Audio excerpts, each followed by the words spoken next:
Good evening. Thank you. Thank you all for coming out tonight.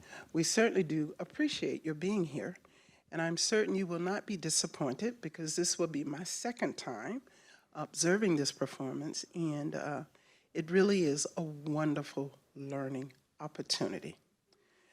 It is an opportunity for us to look back in history. We call it Black History. We call this month Black History. But quite frankly, this is America's history. And we're looking at the Black History segment that is a part of our overall history. This evening, I would like to thank everyone, affirm you that the fact that this is Black History Month, and I also want to welcome Living Voices, who will perform A Right to Dream featuring key moments and historical figures during the Civil Rights Movement.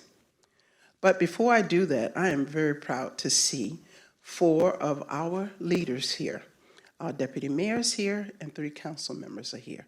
And that's really great because I'll let you in on a secret.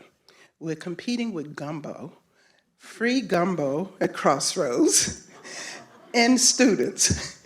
So whenever you have students, you have parents, and when you have free food, oh, grandma comes also. So I thank you all for being here. Now, I would like to introduce our Deputy Mayor. Deputy Mayor Neuenhuis, would you care to come up? Give us some remarks, please. Thank you. Thank you. So, Dr. Whitehead, does that mean we'll be eating next year during this same Fantastic. I look forward to it. All right. Well, again, Jared Neuenhuis, Deputy Mayor for the City of Bellevue. Thank you all for being here this evening.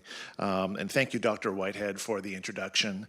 Dr. Whitehead, as many of you might know, joined the city back in 2021 and really been an incredible leader in the city and champion for diversity, equity, inclusion within the City of Bellevue and within City Hall. And thank you for all of your hard work, ongoing work as well.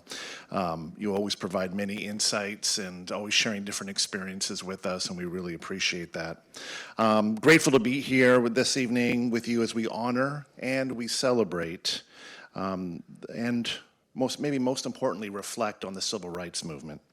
Our City Council vision statement is Bellevue welcomes the world, our diversity is our strength, we embrace the future while respecting our past. This has been the driving force behind our Diversity Advantage initiative. And this initiative aims to foster a welcoming city, welcoming and safe, and create an equitable community, a community in which we share prosperity with all residents and produce equitable policies and practices. Tonight's performance is a reminder of our past, the incredible work of Black civil rights activists, and the hurdles we have yet to overcome. Together, we can continue to work towards a more equitable future, not just only here in the City of Bellevue, but throughout our nation. So next, I would like to introduce my colleague, Councilmember John Stokes, to say a few words. But thank you again for being here tonight. Thank you, Deputy Mayor, very much. I'm glad to be here. I've lived through this. I grew up in Texas and Southwest, and in segregation.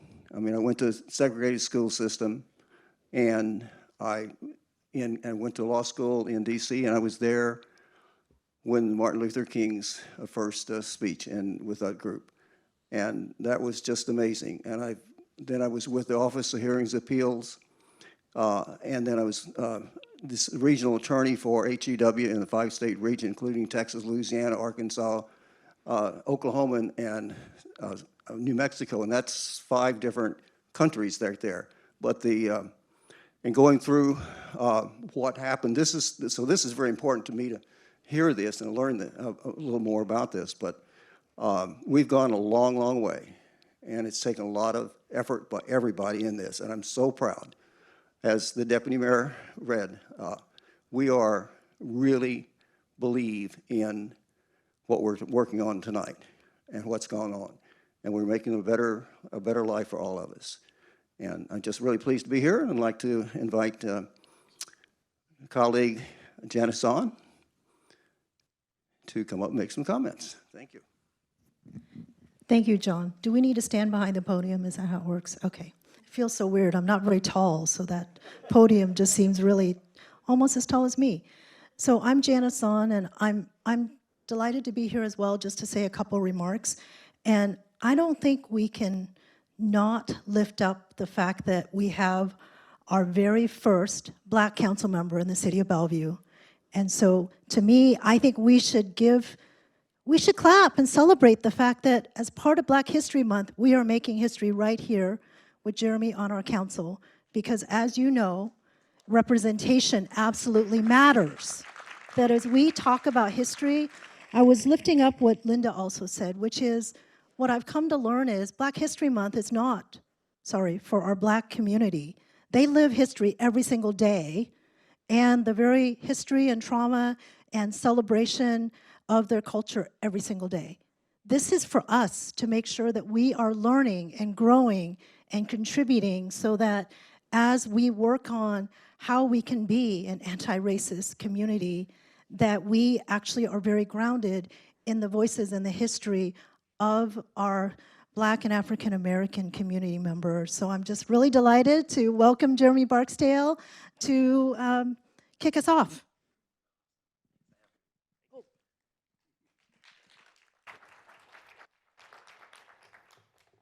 All right, can you all hear me? Awesome. Now my tablet doesn't want to unlock. Okay. First, thank you, council members on, and thank you everybody for being here. The City of Bellevue has a strong commitment to equity. We are continually working to improve our policies, staffing, training, human services, community engagement, and more. Our work is guided by the principles of equity, access, inclusion, opportunity, and cultural competence, with the belief that promoting, understanding, and practicing these principles is everyone's responsibility. Tonight's performance is an opportunity to promote these principles as we learn about and celebrate the civil rights movement. It also gives us a chance to reflect on the struggle for racial equity. As Dr. Whitehead mentioned, the recognition of Black History Month and events like this are key as we remember and reflect on our history and work to ensure a better future.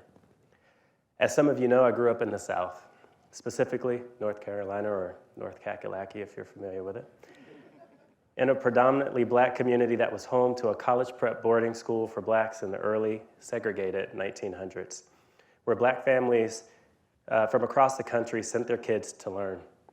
Although the school closed by the time I was born, it shaped my experience because I grew up walking distance from what became a museum for Black history in recognition of Dr. Brown's efforts to advance Black people in racially unjust times. It was my introduction to Black success in times of struggle. During that time, colleges and universities were also segregated, so many Black graduates attended what we now call HBCUs, or historically Black colleges and universities, such as, just to name a few, there's only 3 that I'm going to mention, but there are so many more. Howard University in DC, Fisk University in Tennessee, and North Carolina A&T State University, which the latter is where I earned my bachelor's and master's degrees. These institutions primarily served Black people because the majority of because American higher ed institutions served predominantly white students and disqualified or limited Black enrollment. But they weren't merely a higher ed institution. HBCU students and alumni played a key role in the civil rights movement.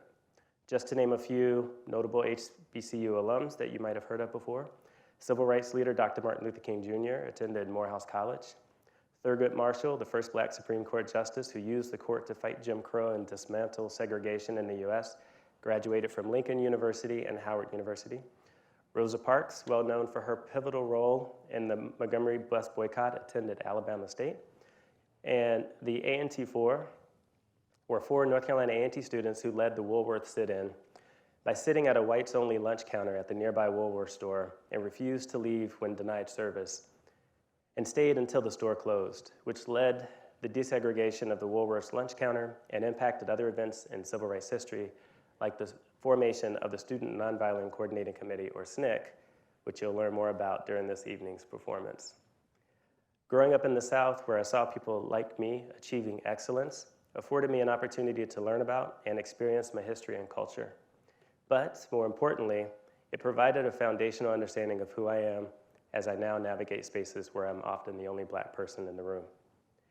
While we have made some progress on racial equity through the civil rights movement and related movements, there is still much work to do. There are still people in our society who claim to be colorblind. To not see color means not acknowledging that a person's lived experience as a person of color, where people are still treated differently based on the color of their skin.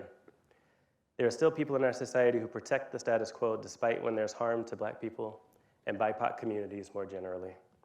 There are still people in our society who use diversity, equity, and/or inclusion as buzzwords instead of honoring it, even when they perceive there's loss to their power or status. We must continually seek ways to advance racial equity and justice at a systemic level, not just at an individual level. And to do that, we need data. As with any system, you need data to see where the system is working and where it needs repair. Many of the inequities we experience today are indirect and implicit, embodied in policies. We need more affordable housing and affordable commercial spaces because these influence who can live in our community, which services are available to our community, and ultimately whether we see ourselves reflected in the community and whether people feel a sense of belonging. And finally, we need to have the difficult and often uncomfortable conversations. In the South, you are, for better or for worse, confronted with race more explicitly. The outcome, however, is that conversations about race happen more directly, and the only way we're going to move toward a more racially equitable and just community is if we have those difficult conversations and hold ourselves accountable for meaningful changes in our systems. Black History Month is a time to recommit ourselves to addressing racial inequity and injustice individually and as a community throughout the year. Thank you again for taking the time to be here with us tonight to experience the right to dream by Living Voices. This performance will explore the civil rights movement through the eyes of a young activist working to fight racism and their involvement with the Student Nonviolent Coordinating Committee. Please welcome Rosalind Cornejo.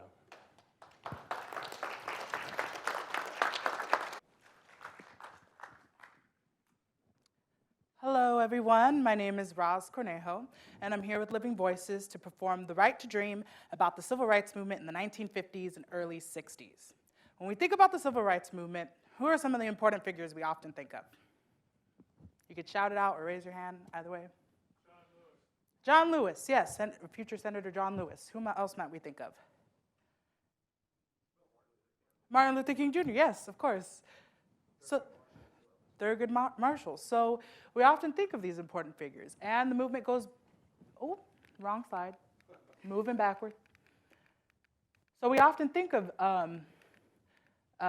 influences such as Martin Luther King Jr., Thurgood Marshall, Rosa Parks, Malcolm X, and the movement goes beyond these figures. There are a lot of people who you might not have heard of, such as members of the Student Nonviolent Coordinating Committee or members of the National Association for the Advancement of Colored People.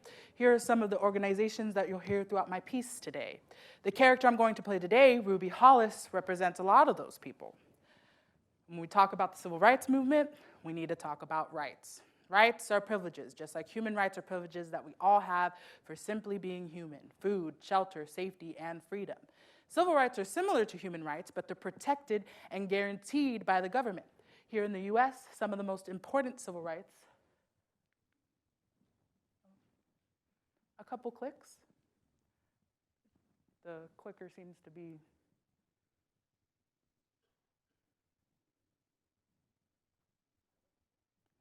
a couple more. So here in the US, some of the most important civil rights we have are included in the Bill of Rights: life, liberty, privacy, security, freedom, and equality. And as we are all citizens of the same country, we should all have the same civil rights. A couple clicks. Now, we know that's not always the case, because there are times when our rights are not met because of the way we look, the way we dress, how much money we have, or what religion we practice. A couple clicks, please. And this is what it was like for blacks in our country for many years. We all know that before the Civil War, blacks were used as slaves in the South. And after the Civil War, during the period of Reconstruction, the US government said that all discrimination against African Americans was illegal. One more click. As a result, African Americans made great progress, building schools and businesses, passing civil rights laws, and electing public officials. But then, after the next presidential election, the US abandoned all efforts at protecting the civil rights of blacks. They've now made laws that blatantly discriminated against blacks, known as Jim Crow laws, the most well-known being segregation. Segregation is the practice of separating people based on ethnicity, class, or race as a form of discrimination. And Southern states now began segregating schools and businesses, any aspect of life where blacks and whites might come into contact. One more click. Resistance to segregation was difficult because many whites responded with vicious attacks against blacks under covers of secret organizations such as the Ku Klux Klan or the KKK. Or they used economic tactics like discrimination in the bank or in the media. Or they used political tactics like restricting the right to vote or the ability to hold positions of power. And this way of life continued for decades. 2 clicks. But then during World War II, many black men became soldiers. Fighting for the freedoms of others, they came home inspired to win that same freedom for themselves and their families. The civil rights movement starts in the early 1950s with efforts to desegregate schools and buses. And that's where we begin to hear the names we all know, MLK, Rosa Parks, and that's where we'll be zoning in today. Before moving forward, were there any questions about any of the material I just went over? Great. Before we begin, I must warn you, some of the images and language you're about to see and hear are very harsh, but it would be impossible to tell this story without them. If there are things that you don't understand or things you'd like to know more about, take a mental note and we'll talk about them after the show. Raise your hand if you've ever been to a Living Voices show before. A few of us, great. I'm the only live actor. You'll see me interact with original film footage, images, and characters on the screen. So before I get started with the performance, were there any questions? Great, we'll get started.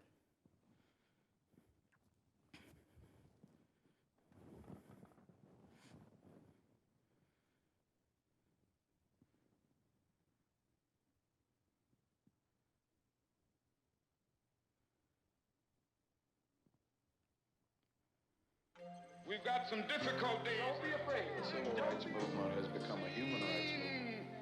The promised land. So we can have decent houses. So we can completely eradicate Jim Crow. ask you what you want. You know what to tell them. Not satisfied, and we haven't been satisfied all From the level of civil rights to the level of human rights. Do you know what today is? Today, all over this country, black folks are voting for the first time in their lives. We are truly on our way, so let me introduce myself, Ruby Hollis. Today, I'm on the ballot for town council, but I could be president someday. After today, anything is possible. Freedom now! Black power! I grew up in a little town deep in Mississippi. So little I'm not even going to bother to say the name because no one's heard of it. My father was a soldier in the Second World War. That's how he met Mama. She was working as a nurse. My father went overseas and put his life on the line for this country. He helped liberate Europe. This emaciated kid comes running right into the line of fire, throws himself at my feet, and starts yelling, "God bless America." Daddy picked up that kid in his arms and he carried him to safety. Then he came back home to Mississippi and they still called him boy. Over there, you were treated like a king. Here, I ain't worth nothing. What did I come back here for? It was hard to imagine my father winning medals on the battlefield. By the time I was old enough to notice, he was already a broken man, never working anywhere longer than a couple paychecks. 5 children. That's all Daddy said he could give Mama.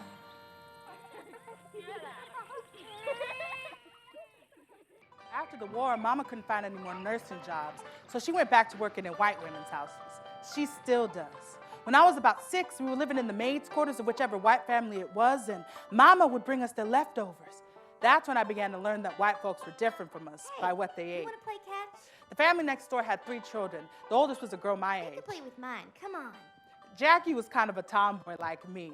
She taught me how to ride a bike, and I taught her how to fish. She was my first best friend.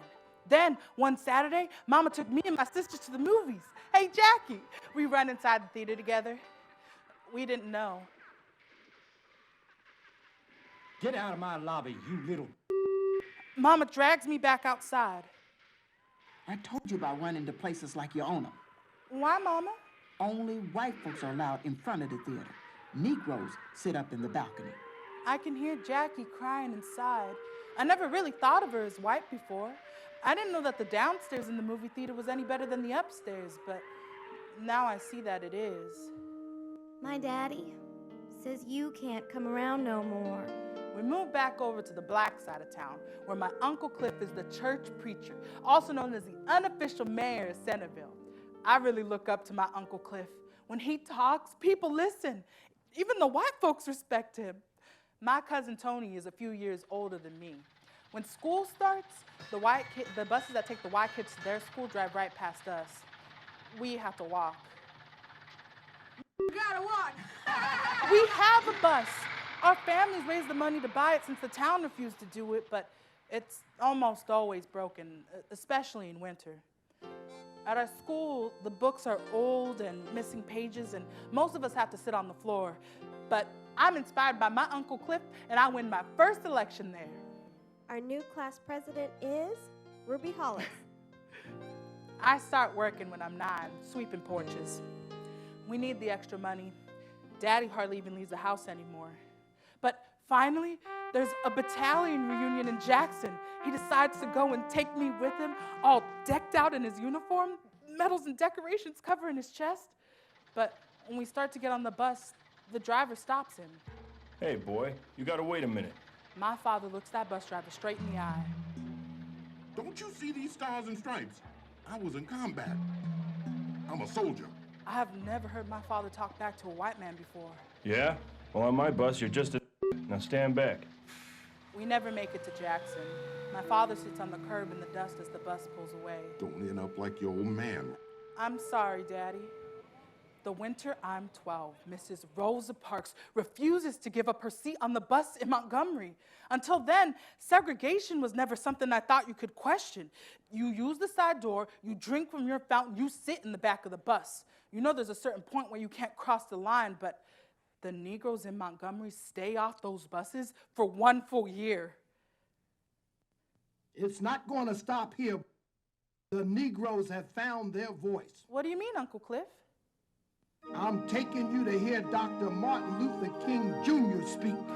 Watching Reverend King at that rally with Tony and my Uncle Cliff, I know I can't stay silent either. I want to be a leader like that. I want action. I'm going to Morehouse, Ruby. That's where Reverend King went to college. Tony, we both know our only chance of survival is to get educated and get out of backwoods Mississippi, where if you live past the age of 20 with a scrap of your dignity left, you consider yourself lucky. My senior year, I studied hard. I applied to Tougaloo, the best Negro college in the state. Ruby, we'd like to offer you a full scholarship. Being at Tougaloo, you can almost forget what it's really like to be black in the South. The only whites I meet now are Northerners, not like the white folks I grew up with. Then we start to get news about the sit-ins. College students are going up to lunch counters at stores that will sell you soap and pencils, but won't let you sit down and drink a cup of coffee, and they're sitting until they get served. There are kneel-ins at churches, swim-ins at pools, read-ins at public libraries. But people are beaten, attacked with tear gas and pressure hoses, with clubs and chains, dragged through the street by their hair. You see it on the news every night like the weather. Hey, Ruby, don't you think we should join these sit-ins? Michael, this isn't just fun and games. People are getting hurt. Are you committed? Are you willing to face the danger? I'm willing. Our people need us. All right then. Michael and I get dressed in our Sunday best, take our school books, and politely take the counter at Woolworths. We don't serve Negroes here. Well, that's fine, ma'am, because we don't eat them.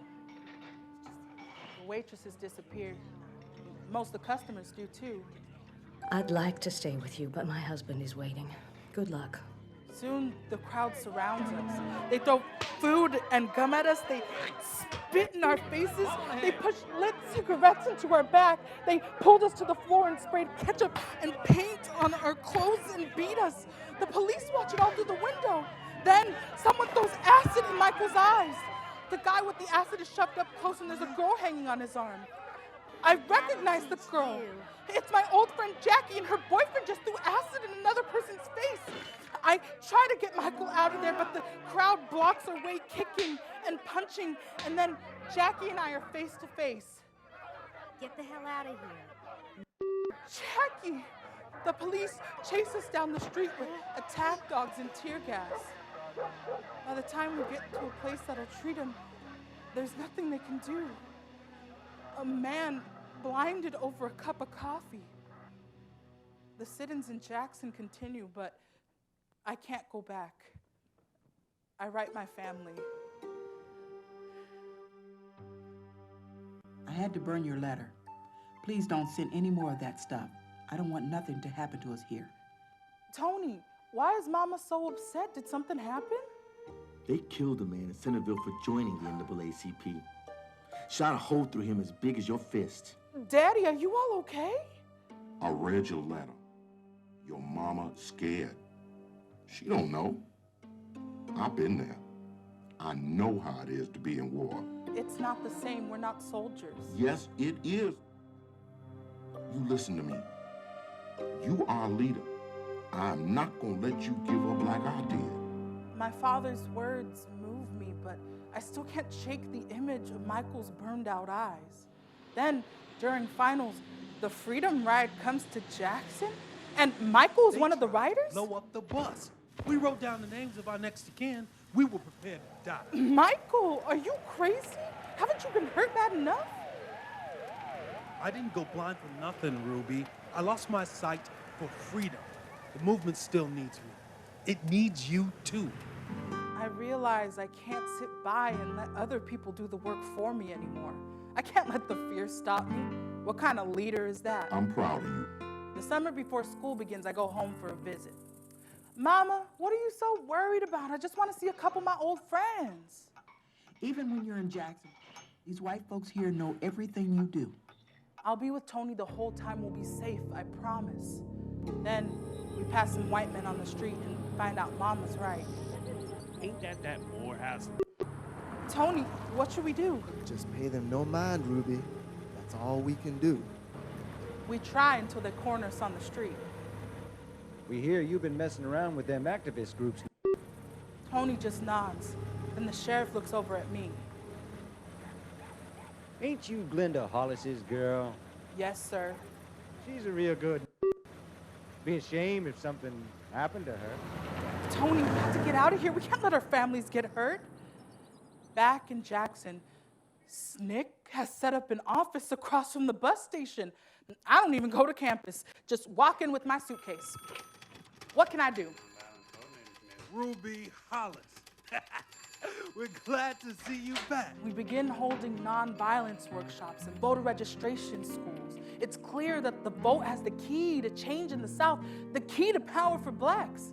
Out in the Delta is the greatest black population and the fewest black voters. Bob Moses is already at work there. They tell me they got one black voter registered here, but I can't seem to find him. Every time Bob sets foot on a courthouse step, he gets beaten. But still, we keep going, canvassing all day, holding rallies at night. It gets so that you take the danger for granted, but it's worth the risk. So many Delta Negroes really believe that only whites are supposed to vote. The officials do everything they can to sabotage us. Blacks who try to register lose their jobs, their homes, their lives. And these are people that don't even pass the exam, mind you. I don't know what y'all are worrying about. You bring in more applicants than anybody else. Yes, but you won't register any of them. They still can't vote. Well, that's another thing. It gets so that we're marching people down to the courthouse to fight for the right to fail that test. Question 17. Read and interpret to the satisfaction of the registrar this section of the Constitution. There are over 200 sections of the Mississippi Constitution, and you know the registrar is never satisfied. But still, we keep going. Weeks are spent organizing and training protests in Jackson and weekends canvassing out in the Delta. Then, on June 12th, Medgar Evers is killed, shot in the driveway of his own home, the head of the Mississippi NAACP. Prejudice is a disease, Tony. Some people in this country have a fatal disease. But the people dying are us, not them. That summer, SNCC moves into a new territory. Word travels fast. By noon, the high school kids start showing up. Hey, are you one of those freedom riders? I wasn't on the bus myself, but I know a lot of people who were. Man, I wish I had been there. Sam tells us who to look out for and who we can get on our side. He also brings a lot of his friends with him. Soon, we have about 40 high school kids canvassing for us. As usual, the adults are the problem. Why don't y'all get out of here before you get everyone killed? Almost every night, someone comes by to tell us that the whites are planning to bump us off. Y'all better get out of here. They're really gonna do it tonight. We spend more nights than I like to think about hiding behind the tall grass behind the Freedom House, waiting. Sam and some other kids were just shot. They're at the hospital. It was only rock salt. The whites know if they scare off the teenagers, we'll be in trouble. None of the kids are hurt, thankfully, but it's enough for their parents to stop them from coming around. Who are you? Mrs. Johnson, I was hoping I could talk to you about Betty. She was doing such a great job for us down at the office. Do you think you might let her come back? Well, she's got work to do here at home first. Mr. Hicks, I know you must be real proud of Sam. He's one of our best workers, and I was Just move along. I don't need none of your trouble. Hey, Junior, is your mama around? Mama says she ain't here. It's rough without the teenagers. We need their support, but the movement has to keep going. Give us a speech. Give us a speech. Come on, Ruby. Seems a few of us have the spirit tonight. Yes, we got it all right. Yeah, Ruby. But a few isn't enough if change is gonna take place. We sit back and say we want freedom. We believe that we are all created equal. The law says so. But if you're waiting on the words to free you, you better forget it. Do you think a man is gonna hand you your freedom on a silver platter? No. He'll tell me I'm already free. Then you ask him, what am I free to do? I probably wouldn't live to tell about it if I did that. Yes, so you see, it is not that simple. So we have got to get it together. We have got to get our message across. Tell it like it is. All right, Ruby. We're gonna get that freedom. We're all excited about the big March on Washington at the end of August. We pile inside a bus and ride all day and night to get there. Over 250,000 people show up, black and white folks, even celebrities. Unfortunately, for SNCC's purposes, the march is no protest. Most of us have to agree with Malcolm X, who criticizes the organizers for letting whites make the rules for how and what can happen at a black demonstration. They even censor our chairman's speech because the whites think it's too militant. Even the state of Mississippi, a state of injustice. Reverend King has a dream, but in Mississippi, we hardly have time to sleep. They tell us that the song "We Shall Overcome" is too provocative. But after Reverend King's speech, all of SNCC starts singing. It's our one moment of defiance, where we stand up for ourselves and what we're there for, not what anyone else wants us to be. We shall overcome one day. A few weeks later, the 16th Street Church in Birmingham is bombed. Tony is there with SCLC. Tony, 4 little girls saying their prayers are killed? They're going to tear this city apart tonight, and I can't say I'm sorry to see it. I become the SNCC campus recruiter with a girl named Ann. So, why'd you leave the town where you were working? I would have stayed, but it just got too dangerous. The Klan almost lynched the guy there before me. What happened to him? He had a nervous breakdown. Bob Moses is planning a freedom election where Negroes can vote for their own candidates. We go to Negro Day at the State Fair and distribute leaflets about the vote. We walk door to door. We walk and talk until we're practically collapsing in the streets. Some of those freedom workers came to town, but the Klan drove them out. You've got to stop. You're playing with fire. There are so many cops following us that people just about run the other way when you approach. I hope all that walking and talking wasn't for nothing, Ann. Have you heard the final results? We got 80,000 voters. 80,000 is good when you figure about 20,000 are actually registered, but the real number of voting-age blacks in Mississippi is over 400,000. Maybe next time we'll see your name on the ballot. I'm gonna need a lot more registered voters first. We're going to get them. We're all so exhausted.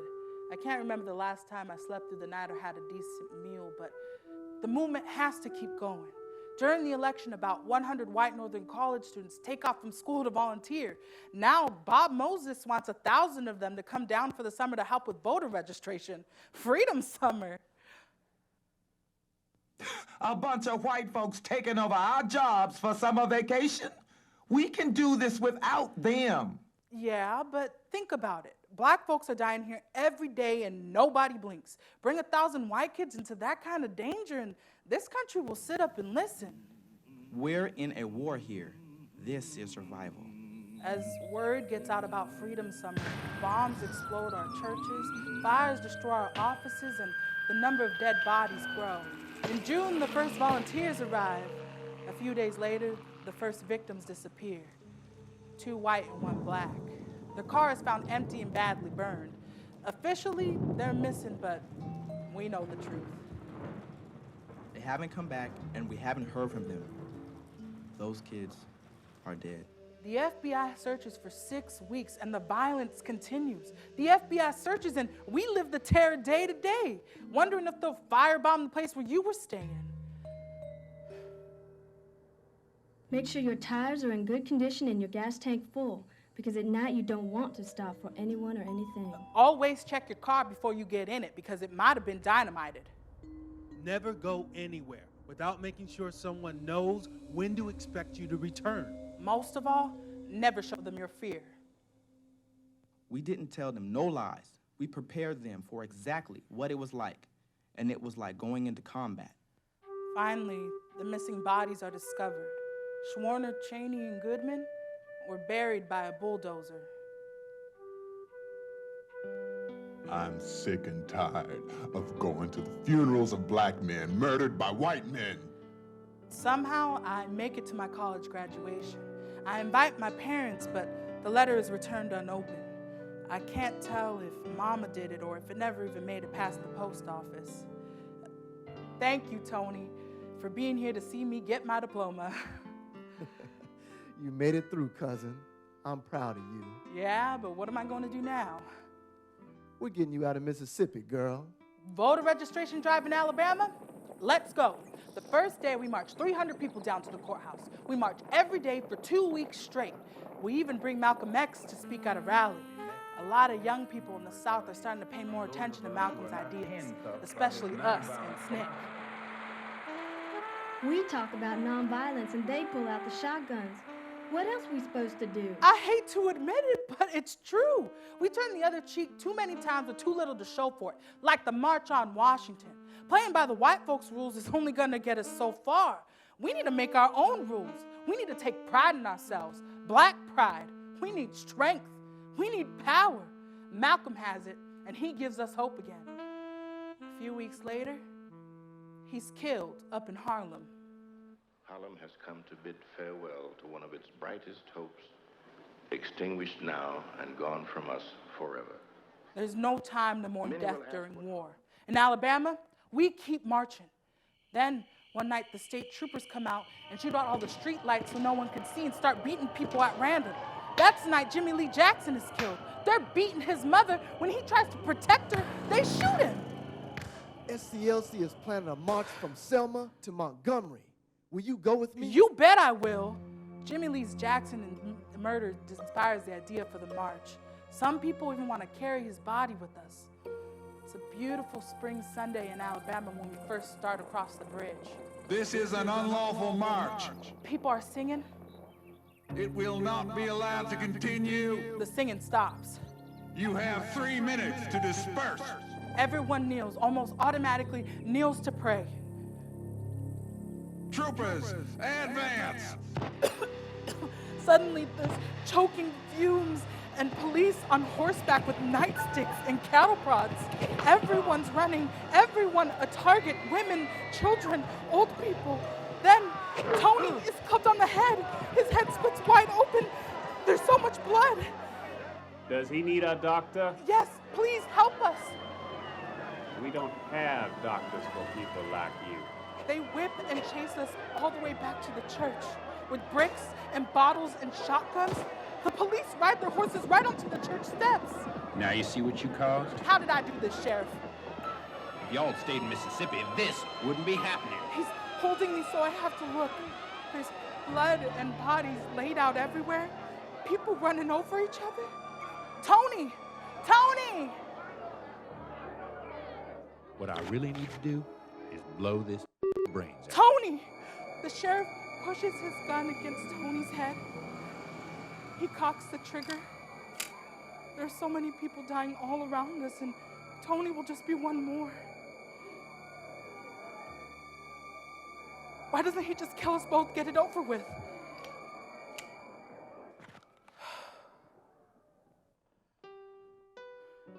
I'm sorry you can't come see Tony in the hospital.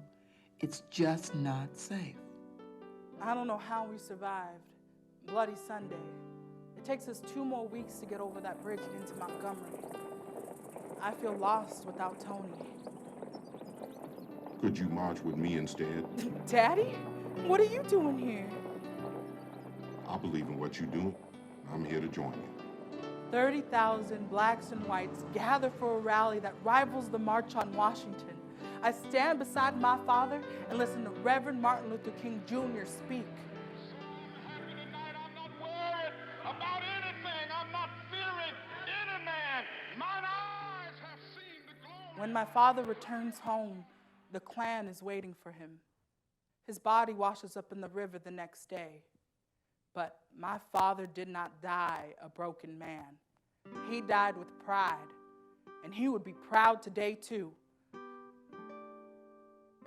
I myself desegregated America, not some big, powerful man, but me. The lock on the ballot box has been broken. Instead of handfuls, we're going to have hundreds and thousands of black folks marching in to vote today, and my name is on that ballot. I walked the picket line and I sat in, and the walls of segregation toppled. I'm running this race, not just for me, but for my father, Tony, Michael, Ann, for my Uncle Cliff, for my mother and sisters, for all those that died in this movement so that others may live freely, and for those of us left to live and keep on fighting. I made a vow a long time ago that I would not stay silent, and I'm keeping that promise. Whether I win or lose today, this is my beginning. I do not intend to quit. I refuse to die. Nothing can stop us now. It's time for things to change in this world. I'm doing everything I can. What will you do?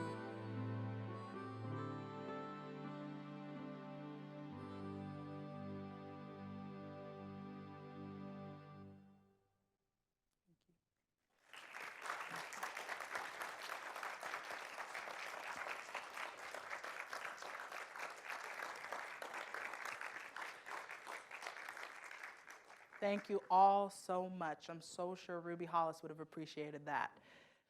I'll wrap it up today. I often like to go back to my very last line of the piece.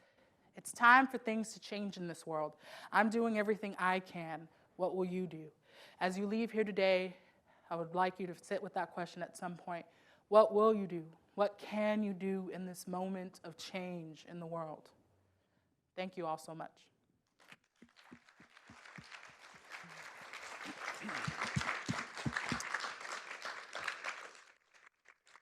Again, thank you to Living Voices, and thank you, City of Bellevue, for having the insight to know that we never stop learning when we are lifelong learners. And this was truly a night for us all to learn. Before I go any further, I noticed that Councilmember Lee came in. Would you just like to wave your hand, come up? What would you like, sir? Thank you. Thank you very much for coming.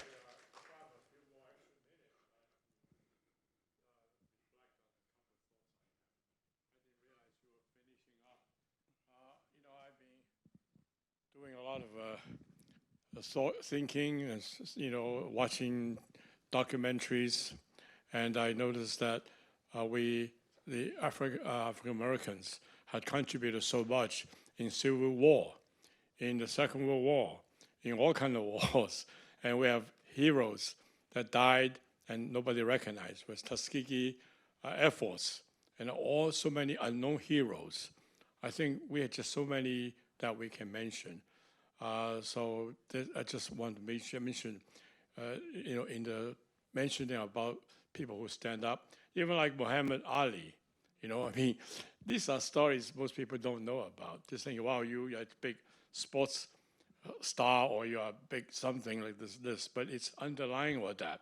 There's so many reasons, so many thoughts, so many messages that we can learn from what struggles and what people have sacrificed that we kind of know a little bit about, but we know just the superficial.